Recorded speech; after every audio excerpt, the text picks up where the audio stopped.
पानीपत में मायके गई पत्नी ने ससुराल आने से किया मना तो पति ने आहत होकर की खुदकुशी।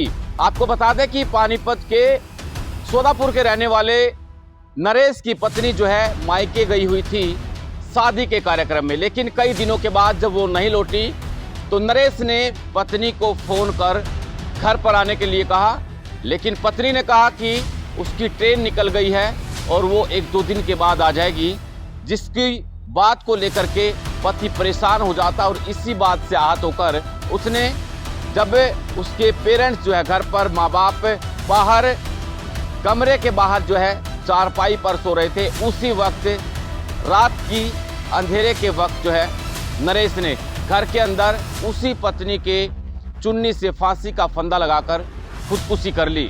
क्या कुछ कहना मृतक के परिजनों का वो भी आप सुनिए। क्या नाम था इनका, कैसे क्या? नरेश था जी, ये ड्राइवर था जो गाड़ी चलाया करता बढ़िया की। और कल शाम ने परसों कल की रात ने उसने आत्महत्या कर ली। तो असली कारण तो वही जाना जी क्यों करी है, बाकी बीमार था? नहीं बीमार नहीं था जी, बस वही था कि मतलब उसके घरवाली जा रही थी उसकी अपने बिहार में, तो मैं उसका मामा हूँ। तो हाँ भाई उसका फोन फान बात हुई है, किसी के लिए क्या झगड़ा होया है, कुछ क्या बात हुई है तो वही जाना जी। हाँ नहीं, ब्याह में जा रही थी जो वो खुद भी गया था ब्याह में और उसकी माँ भी गई थी। ये वापस आ गए? ये माँ बेटा वापस आ गए थे। तो वो माँ बेटा वापस आने के बाद बोला 10 दिन रुक जाएगी तू। वो 10 दिन के बाद उसने बोला था परसों आने के लिए तू आ जा, तो वो आई नहीं, मतलब वो बोली मैं आ जाएंगे 1-2 दिन में।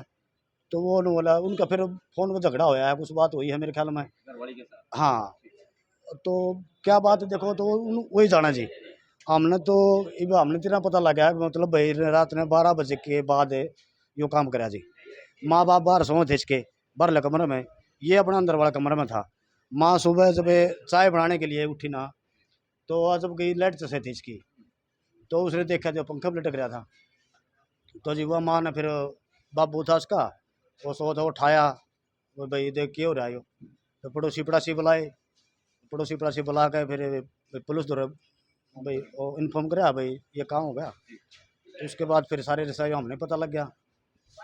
तो मतलब यही मानना है कि जिस तरह से बात हुई थी शायद पत्नी की शायद मारने की वजह से? देखो हमने तो यही लगा है कि मतलब भाई वो इसके कहने तो उस दिन नहीं आई, तो शायद हो सकता है यही बात लगा जी। हमने तो और को मामला है नहीं, कोई लड़ाई झगड़ा कुछ नहीं हो सकता है, दारू भी पी रहा हो, हम इस तभी मना नहीं करते। भाई उसने आने से मना कर दिया शायद, इसीलिए वजह। हाँ लड़ाई उसका शायद वो और तो कुछ है। हाँ यही लगा जी। आपसे कोई बात शेयर करी कभी कोई किसी तरह का? नहीं जी, ये उसका सगा मामा है जी, मतलब तो मतलब ये पास में रहते हैं, तो ऐसी कोई बात नहीं है। बहुत समझदार लड़का था जी, मतलब ऐसी कोई बात नहीं थी, मतलब हमने को ऐसा लगता नहीं मतलब वो ऐसा काम कर सका है। लेकिन